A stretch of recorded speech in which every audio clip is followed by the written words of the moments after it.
In a world where change is the only constant, Mo Shamil stands at the forefront, guiding title professionals to not just grow their businesses, but to master the art of innovation. With every episode, you're handed the keys to unlock unparalleled growth and stay ahead of the curve. Get ready for a transformative journey.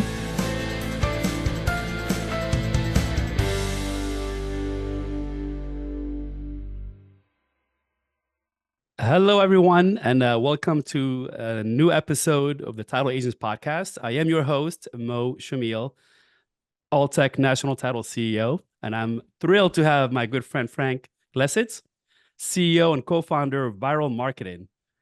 Joining us in this episode, we'll dive deep into innovative marketing strategies tailored for title companies, explore the power of video content, and uncover how to build lasting client relationships. Whether you're looking to grow your business or adapt to the ever-changing market, you don't want to miss this insights Frank has to share with you. Welcome, Frank. How are you? Thanks, Mo. Thanks for having me. Yeah, I appreciate you taking the time to share your wisdom and knowledge with our audience here. How about a little background about your how you get started and tell us about viral marketing? Real short, I graduated college and I was going to go into selling real estate. And the sales trainer said that I needed some type of 33 touch, some type of database nurturing, long-term nurture touch program to stay in touch with everybody. Everyone who was maybe thinking of selling their house, or maybe was a past client or centers of influence. And I asked the trainer, I was like, well, what do I send them? At the time, it was basically slapping your picture on like a recipe card or like a calendar of football events where I'm from, originally from Nebraska. And I didn't really necessarily like that strategy because didn't really allow me to kind of articulate my competence or expertise necessarily for my touch plan. So the idea is what if I could get on video? What if I could record a simple video answering a commonly asked question or telling a story, maybe 5 minutes long? I could send that out. I could email that out, put on a postcard, send it out, put it up on a website, whatever, social media, and start publishing videos, either answering commonly asked questions or telling stories, and getting that out as my 33 touch, so to speak, touching your database as much as you possibly can with something of value. And lo and behold, what I realized was I wasn't the only one with that problem. And about 15 years later, I have a company that runs that for people. We essentially interview you on your webcam or mobile phone to create a couple educational videos every month, telling a couple stories. And then we edit them and optimize and promote them and get them out to your number one asset, which is your existing database. It's all the people in your CRM, your cell phone, your mobile phone, whatever it may be. We get the content out. We not only help you create it, but we get it out. And the whole idea is to get more business. So that's what viral marketing does. And it's about 15 years since I started the company. That's fantastic. 15 years, a long time, and Yep. very proud of your success. Thank you.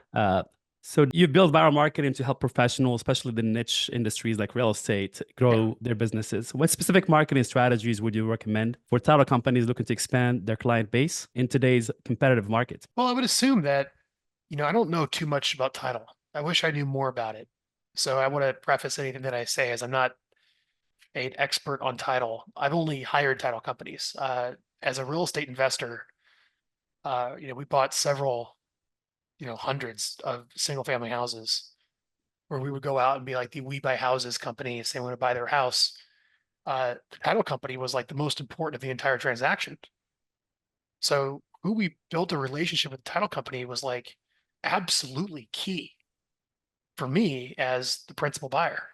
Now, again, I don't think the consumer necessarily knows that, but as an investor, we shopped all the title companies and we ended up with one that actually had an attorney on staff to get the deal done. And I can't even begin to tell you, from being the actual consumer of a title company, of how incredibly valuable a good one is, at least coming in as an investor, right? So I would think, as a title company, investors that need a good title company, that need a competent title company, is a target market. And real estate agents, that rely on, relationships to get the job done. And I would build a database, I would build an audience, I would build a permission-based list of those individuals, and I would start publishing content. I would start publishing videos. But the video content that I would send out, I'm telling you, man, like what I would want is I need a competent title company. There's so many things that go wrong in a real estate transaction where the title company jumps in and saves it from a deal falling apart. Those stories need to be told. So, I mean, Amen. think of We do so a poor job as an industry of sharing those yeah, I stories. think that's the issue is generally speaking, a title company is viewed as this commodity. It is not, especially to a real estate agent that understands that a lot of the heavy lifting is done by the title company and the real estate investor when you're dealing with like crazy people on title. Lord Title knows what issues and yeah, title all kinds issues, of right? Like someone's unknown brother-in-law, claims title of the company that we had to go figure out, right? So if I was trying to grow my title business, I would build relationships with investors and real estate agents and say, hey, I want to be your title company of choice. We are the most competent title company in the city. I'll prove it to you. We're saving deals all day. We are saving deals and getting them across the finish line all day. And we publish stories about what we're doing. Like we started this video blog, we started this YouTube channel, we started this newsletter, whatever it is, where every week or so, I want to help guide you of how to avoid having a deal fall through. So we're going to tell about a situation, you won't give names, just give yeah. generalities, but we're going to tell about a situation of here's how a good title company stepped in and saved a deal. And here's how to avoid you getting in the same sticky situation if you're buying a house as a consumer, as an investor, or you're a real estate agent navigating a client's deal to close. That's the content I would want. 100%. And you touched on investors like yourself. You're investing. You've done Oh yeah. a bunch of deals, and I think there's a stat like I think over 30% of transactions they never get listed. Like last year, which means like the investor market is massive. It's almost a third of Oh yeah. transactions that are And, outside and of those guys that getting know what listed. they're doing understand the title company does all the heavy lifting. Yeah. And you have to make sure that it's on the ball. I mean, the biggest thing is like just doubling down on we're the most competent title company. We're the most proactive and competent title company that will make sure a deal doesn't go through and the deal gets done. And you have to have a title company that's on the ball and understands all the nuances of why a deal doesn't get done. So we're going to start sharing stories of how we save deals. And that's what you publish. And through that, you'll be able to communicate like the nuance of why a good title company exists.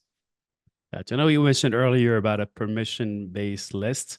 Yeah. Can you elaborate on that so people don't make a mistake on sending Yeah. a content to like 10,000 people and they get No, yeah, you don't want blacklisted? to do Yeah, that. So, I mean, all you got to do is get a list of all the agents in town and then get a list of all the investors.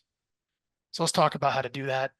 Um, Getting a list of all the decent agents in town is pretty simple. You just go to Zillow's agent finder and I think there's like 10 agents per page. There's 25 pages. The top 250 agents in every market will pretty much be listed on Zillow's website. There you go. All right. That's who everybody wants. that's easy. That's easy. Investors is a little more of a nuanced one. And as a title company, this is an easier one to get. You don't necessarily want the wholesalers. You want the principal buyers actually closing on the transactions. So, run a list of all the single family homes that have sold in the past 12 months, non-owner occupied to an LLC. And you pull that list. And then you could sort for duplicates. You can see which LLCs keep showing up. And those are the people you want to kind of skip trace and find the phone numbers and contact information of those LLCs to find those investors. Sorry. Hope The you get key better. is, And thank you yeah, again. thank you. Thank you. Yeah, my voice is a little bit off. So now the key is that now you just call these people up. You call them up, you reach out to them. Yes, you have the prospect, but the message is very simple. It's like, hey, I'm with a title company. I want to earn your business. We are the most competent title company in town. We publish a newsletter of how we're saving deals and the nuances of getting transactions done. And all I want to do is offer you a free subscription so you can get to know us. And some of the content that we publish can hopefully help you avoid sticky situations on title where a deal might fall through, but it might cause some chaos, or maybe you don't earn a 5-star review. Can I at least have your email address and can I have permission to stay in touch and build a relationship with you? No one says no to that, dude. No one says no to that. In marketing, that's called a top of the funnel offer. It's a very light top of the funnel offer of like, I want to offer you a free subscription to my newsletter. Yeah. So if you don't mind me asking, Yeah. basics, what's a funnel and what type of funnel mean? Yeah. For the people don't understand like the lingo. Kind of. Well, it's kind of like, getting married, right? You go meet someone, you go on a couple dates, you slowly bring them down the funnel to ask them for marriage. You kind of think of it that way. So a funnel is this concept of a upside down triangle. And top of the funnel is a very light, non-aggressive, very low committal offer. Usually a top of the funnel offer is, hey, give me your email address, subscribe to my newsletter. Hey, for real estate agents, hey, put your information to my website to find out what your home is worth. Hey, maybe download this free report that I offered, that I created. It's a very light, low, non-committal offer. Then you kind of have more middle of the funnel. It's kind of like as they kind of move down that upside down triangle, it's kind of more of a middle range commitment. Typically speaking, this is an event. Hey, come to my event, come to my seminar, come to my webinar, come to my workshop, come spend time with me at length in some way, shape, or form.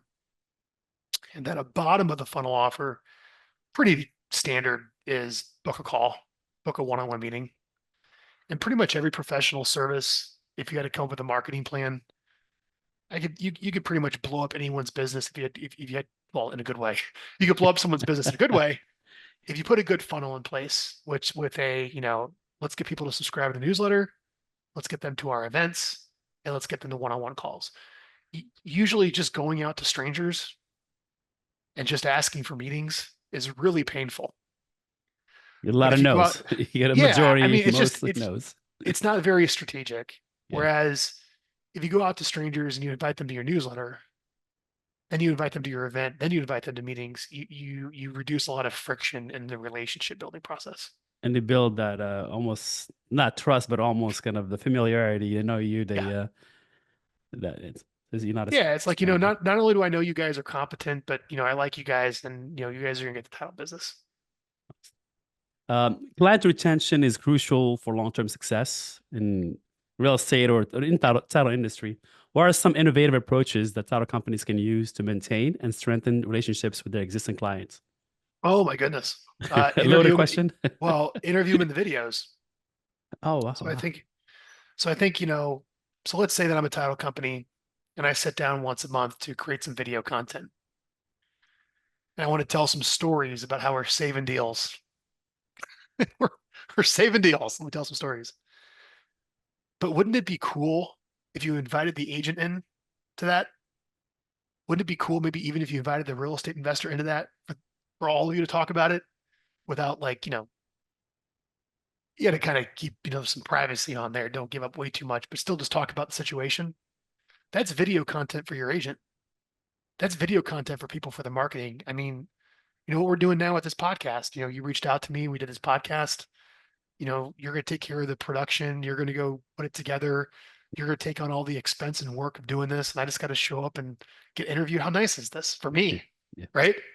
Yes. I would say from a client retention standpoint, it's pretty much, it's kind of par where, par is like, do a good job, right? Like you're just kind of expected to do a good job as a title company. That's a But how do given. you, Yeah. it's a given. Yeah. It's a given. Yeah. And yeah, you want to work with the most competent one, but really, how do you retain someone, short of going into joint venture agreements or that type of relationship, is helping them grow their business. And one of the easiest ways to help them grow their business is just invite them onto your show, invite them onto your podcast, invite them when it's time to record the videos, and help them create some content, make it easy for them that they can use in their marketing. Is probably one of the most simplest and most direct ways to maintain relationships with your agents. And a lot of times too, man, like when you're the title company, you don't talk to the agent. You always talk with the support staff, and you lose the relationship with the decision maker. Inviting that person to come be on your show is such a great way to maintain that relationship, or an excuse to get some face time. Oh, absolutely. It's all I've preached this for years to like my especially my sales team is like how can you help a realtor at least gain one transaction a year? It's massive versus, hey, let me take you to coffee, let me buy you drinks. That helping them Oh with yeah, content, helping them being with the useful. apps. Yeah. It's one transaction is valuable more than in all the coffees in the world, and it's very easy to do. Like if you help them with the content and if you make them look good in front of their Well, clients and here's this. So I'd say, hey Mo, it's your title company, and we got this deal done. It was kind of a challenge, but we got it done. Let's do a little video about it. Let's talk about the deal. And I think this is something that you could send out to your database, and I can send out to mine. We'll talk about how we navigated the complexities of the transaction for a win-win for everyone at the end of the day. All right. absolutely. Before we get started, we were chatting and we talked about how tough the market been for the last couple of years. And can you just maybe share with us how you navigated it and that resilience, that kind of really sticking to the basics and kind of really improving things and redefining things to kind of to sustain like this down markets and what the strategies you suggest Mhm. and advise our listeners? Yeah. Well, that is such a large question because America is fundamentally changing in many respects economically. Um, First, we're the product of 20 years of probably low interest rates since 2011 or not 2011, 9/11 when they dropped rates, and led to 2008 dropped rates. So we kind of the bills coming due for you know 20 some years of relatively low interest rates. Free money, yeah. Yeah. Um, you have the cost of labor going up for your team. What you have to pay to hire and retain great talent in the U.S. is more expensive than it's ever been. You have the buy side uh, commission. Who knows what's going to happen there? But I think we could probably say it's going to be more difficult to get the same pay this way than what it has been. I think everyone could agree with that. Short of maybe the top 1% that's killing all the time. You also have um, low existing home sales, which is probably because from the jacking up of the interest rates. I don't know how many consecutive months, but several consecutive months, existing home sales are less and less and less and less. Inventory is non-existent. You know, so um, I'll add one more thing in there too. As a real estate agent, usually you can just pound through a bunch of cold calls using auto dialers to try to find business, but that's very litigious with TCPA litigation. Or the 2010s, you used to be able to just mass text everyone and mass call everyone cheaply to find a deal, and I wouldn't do that anymore. If you want to Google TCPA lawsuits, you can see how you get yourself wrangled up in one of those pretty easily if you're doing mass calling. So there's all these different strengths, opportunities, weaknesses, and threats in the real estate business. I think when you take a look at all of it, you know, you have to look at how every other professional firm works. So you go look at legal firms, engineering firms, accounting firms, big consulting firms. Is you hire someone on board, they start as a junior, you start as a junior person, you work up to a senior person. You have this pipeline of talent you're constantly bringing through where you bring someone in as entry level. I was just talking to a guy last night. He used to have these agents come in and that wanted to get in the business, and he'd make them go full time, making 1,000 calls every single day for a week. And I was like, nobody's gonna want to do that. That is so hard, incredibly hard to do right now. We changed the strategy where you start off as an apprentice, part time, 150 dials a day, couple hours a day, just slowly move out of your job to learn the competency and the skills of the business. And he's changing his lead generation model to seller workshops, where he's really becoming more of a teacher and articulating his expertise and how to get a deal done in a more difficult market. I think what I'm trying to say here is that you're in order to build your clientele on the listing side, you have to learn how to market yourself as a true professional, which is going to be through speaking, it's through writing, it's through publishing, it's through articulating your competence in what it is that you do. It's by telling stories, answering questions, putting that online, sending it out to your database, but also having a plan to very slowly bring in a few right people to maybe start part-time, to train them up as a junior, to bring them on to a senior, to bring them into a partner of how someone normally comes in any professional firm, which I think is maybe a little bit different than how most real estate teams or brokerages have worked in the past. That's a much longer discussion, maybe what I Very, see, very, but very well said. I know you work with some of the top agents in the country, and you have really a great pulse on what's going on. What's the consensus? What do you hear about the whole NAR lawsuit and how the impact of really putting pressure on downward pressure on buyers' commission, or sometimes eliminated, or having the buyer to pay for it? yeah, well, again, like in any other professional service, you have an engagement letter or you have a contract. I mean, whenever someone hires viral marketing, they pull out a credit card, they hire us, and they sign an agreement. Apparently, it was really kind of unbeknownst to me in all these years. I didn't know. I didn't even know. I've been in the industry for 15 years, Mo. I didn't know that you could find a buyer and put in an offer and you would get paid without having any agreement with the buyer. Even me, I didn't really quite resonate. I didn't quite understand that. And I'm like deeply in the industry. Yeah. So I don't know. I mean, I think again, it goes back to you're going to have to convince people to pay you. You're going to have to convince people that you're worth your fee. And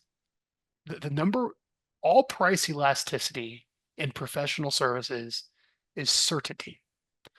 So the reason one law firm gets more money than the other law firm is because I'm more certain with that brand. The reason most likely one realtor gets more money than the other realtor, it's because I feel more certain with that person. The more certainty you can provide with the prospect with intangible professional services, the more elastic your fee and the more likely they're willing to pay you. So how do you do that? Publishing, speaking, writing, articulate your competence, doing a podcast like this Yeah. is how you do it. Yeah. So can you dig a little deeper on the power of content, especially original content? Like a lot of people may not understand like original content, how powerful it is, especially with the search engines and social media and everything. How the more original, more authentic content is, like it has a huge value versus copying stuff or copying and cut and paste kind of duplicate content, which may hurt you. Oh, well, okay. So this is something we share at Viral a lot, is we do not create content for algorithms. So when you start kind of going down this path of, I want to create content for SEO, I want to create content to get found on YouTube, I want to create content to get popular on social media, I equal that to bankruptcy. That's Or that's they that's the synonym that I use yeah. when we got to go down the path of winning the lottery, so to speak. It's like we're gonna get enough lottery tickets that people are magically gonna find us online, or we're magically get popular on YouTube or our YouTube channel. Certainly, that's the case for some, but it's very, very, very unlikely. Rather, at Viral, we create content for people, specifically in the database, specifically people that are in your list, like your actual past clients, your actual centers of influence. And they want to hear from a real person. They want to hear from you, not your AI avatar. And they don't want to, hear your canned content.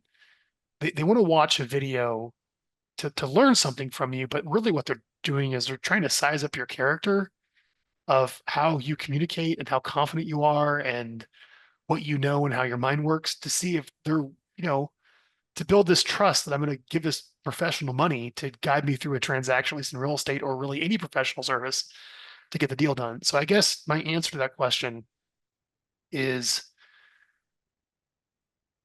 the premise of the question I don't even go down that path. We at Viral, I say, okay, you're talking to prospects all day. You're talking to people that are actually giving you money.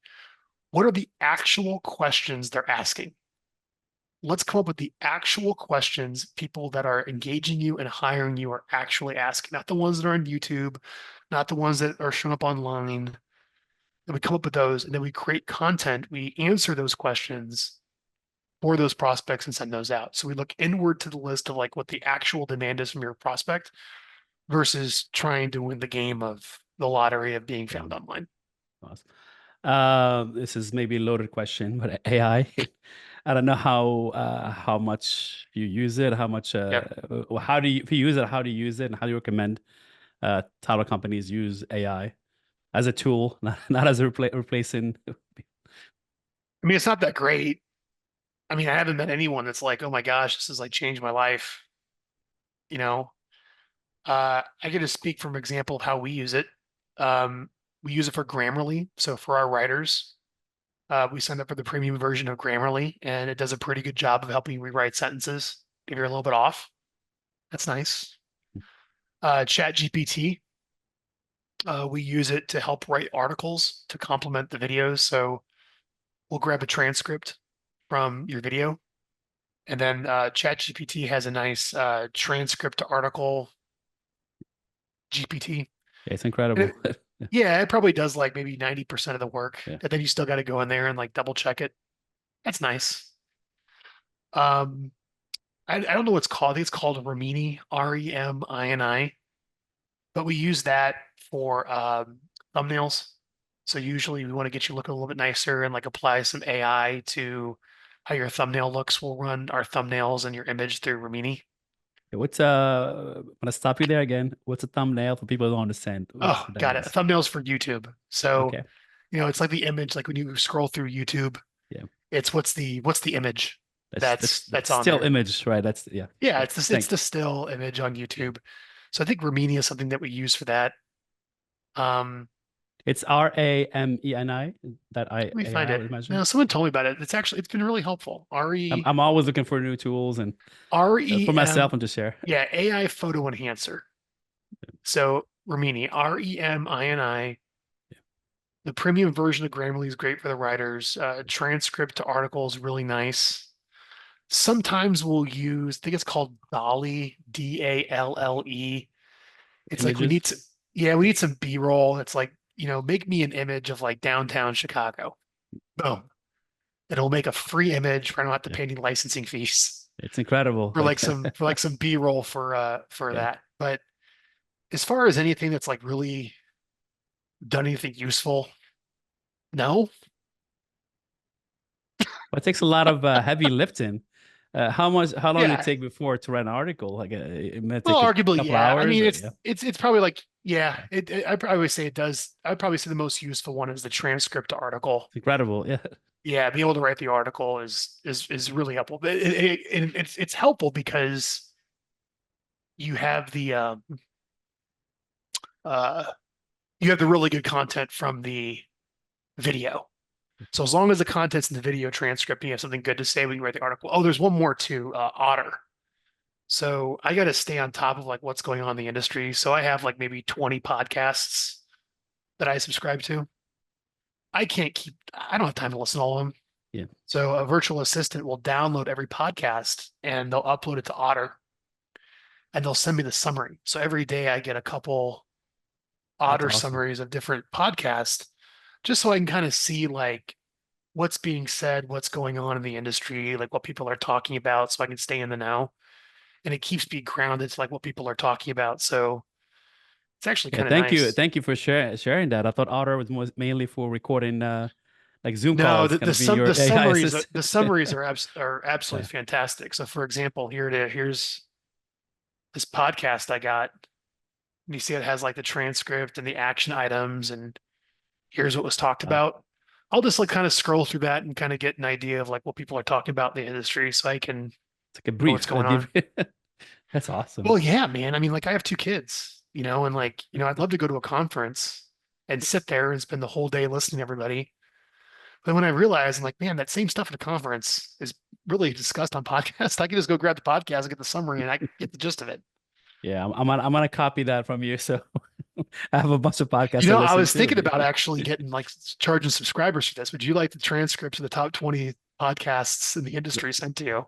Here they are. That's a great idea. Isn't it? Yeah. Frank's We came up notes. with an ingenious idea. Yep. Next question, and from your experience with viral marketing and real estate professionals, what lessons can title companies learn from the real estate sector in terms of marketing and client acquisition? Prospecting. I think what makes good real estate agents so good, the good ones, is they prospect. They'll generally speaking in the industry, you'll set aside 3 hours a day. Like if you went to any legitimate sales training in the real estate industry, they're going to say 3 hours a day, you got to start picking up the phone. You got to find somebody who wants to buy or sell a house. That, pick up the phone, find someone who wants to buy or sell a house. And there's really no getting around that, short of you hiring other agents to do it for you, or maybe you're able to have enough money where you can write checks, or at least who you're calling are warm inbound leads versus more of a cold conversation. So someone who's very successful in the real estate industry knows how to make calls trying to find business. If you're in title, same thing. We talked about this earlier. Get a list of real estate investors, ones that actually are the principal buyer closing on the deals that need a good title company. All right. And then find good real estate agents and tell them I'm the most competent title company that's out there. And I started a newsletter. Remember top of funnel, the reason you're calling? Yes. And that's one of the reasons, like, I'm not going to prospect because I'm just calling this person out of the blue and try to ask them for their money. A lot of times people don't prospect, not because they want to make a phone call. It's because the message is so, you just feel like such a pest with the message. And you don't really believe in the value proposition if you're confident about that value proposition. Yeah, That like value reaching add, out to somebody cold and asking for an appointment is like just way too, it's inappropriate, Yeah. But reaching out to them with more of a top of the funnel offer or even middle of the funnel offer, come to an event or subscribe to my newsletter is so much easier. One of the conversations I had with a client the other day is he's trying to figure out how to get someone between the ages of 25 and 35 to like succeed on the phones. And not only was he making them make 1,000 calls a day, but it was like, the offer was like, do you want an appointment? I'm like, oh my gosh, that is the rejection you're going to face psychologically with that.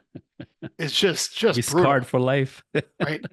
So we changed the message to more of a middle of the funnel offer. The middle of the funnel offer is, hey, I'm calling you because I want to invite you to a home selling workshop. We're doing it at the golf course next Tuesday at 7 p.m. We're serving dinner. We're going to go through market statistics. We're going to teach you everything you know to be the most profitable home seller in town. And the reason I'm reaching out is we want to offer you a free ticket. Would you have any interest? Oh, how much easier is that message? 1,000 times. Right? So I think what title companies can learn is scheduling time to prospect. Why do we not prospect? Usually it's because we're not comfortable with the message. It does not have to be for an appointment. Try a middle of the funnel or top of the funnel offer with why you're calling. Awesome. What's your favorite quote you can share with us? It is the question that enlightens, not the answer. It's very powerful. How about a favorite book? Oh man. I still will tell you the best book I have ever read is the Million Dollar Real Estate Agent by Gary Keller. Yeah, that's a great book. I read that book right when I was right out of college. I was building my business and I just replaced the word listing with client because I was building an advertising agency. And that book teaches you how to scale a professional firm. Now it does it in terms of like being a real estate agent. But if you just replace the word listing with client in that book, it teaches you the principles of scaling a professional firm. And there's not many other books that have been written that teach you that. It was probably the most impactful book I have ever written. And when I find myself stressed out or I find myself like lost or just like scared, I pull that book out and it like grounds me to like some very like first principles is the hot word now. of like what to do. And it gives me some direction and puts me on the path to the North Star and gives me some certainty. Great book. That's awesome. But Frank and I can't thank you enough for taking the time to share your wisdom. And we're going to have all your contact information in the show notes. And thank you so much for joining us today on the Title Agents Podcast. If you enjoyed this episode, be sure to hit that subscribe button so you never miss an update. We've got some more exciting guests and valuable insights coming your way in the next episode that you won't want to miss. Until then, keep pushing the boundaries and growing your business. See you next time. In a world where change is the only constant, Mo Shamil stands at the forefront, guiding title professionals to not just grow their businesses, but to master the art of innovation. With every episode, you're handed the keys to unlock unparalleled growth and stay ahead of the curve. Get ready for a transformative journey